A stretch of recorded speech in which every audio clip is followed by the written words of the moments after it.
Yang PPN 12%, artinya meskipun kita membuat policy mengenai perpajakan termasuk PPN ini bukannya membabi buta dan seolah-olah tidak punya afirmasi atau perhatian terhadap beberapa sektor-sektor. Rencana kenaikan pajak pertambahan nilai atau PPN yang akan menjadi 12% pada tahun 2025 mendatang diperkirakan akan memberikan dampak yang jauh lebih luas dibandingkan sekedar peningkatan tarif sebesar 1%. Pasalnya, kebijakan ini memiliki efek berlipat ganda yang dapat membebani berbagai lapisan ekonomi, terutama masyarakat kelas menengah. Hal tersebut sebagaimana yang diungkapkan oleh Wakil Presiden Direktur PT Toyota Motor Manufacturing Indonesia, Bob Azam. Menurut pria yang akrab disapa Bob itu menilai, dampak kenaikan PPN tidak hanya terlihat dari lonjakan harga langsung, namun peningkatan tarif ini akan menyebabkan naiknya biaya produksi di berbagai sektor industri. Praktis, dampak itu pun yang kemudian menjalar melalui rantai pasok hingga mencapai konsumen akhir.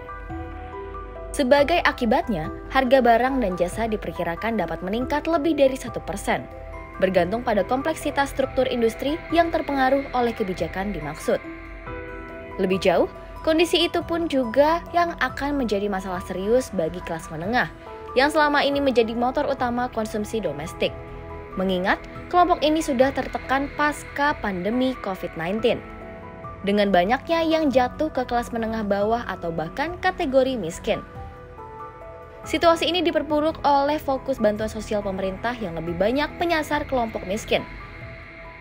Bahkan, daya beli masyarakat yang melemah akan langsung berdampak pada sektor konsumsi, yang hingga kini menjadi penyumbang utama pertumbuhan ekonomi.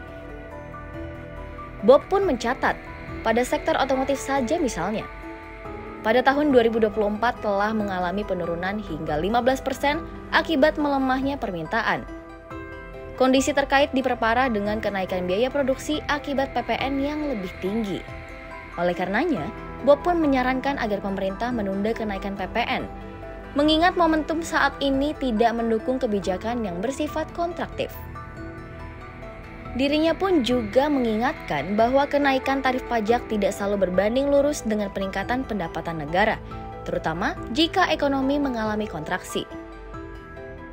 Bob juga berharap dengan menekankan pentingnya kebijakan yang mendukung investasi dan pertumbuhan, seperti relaksasi fiskal, menurutnya lebih tepat untuk menjaga stabilitas pasar dibanding kebijakan yang beresiko memperburuk kontraksi ekonomi.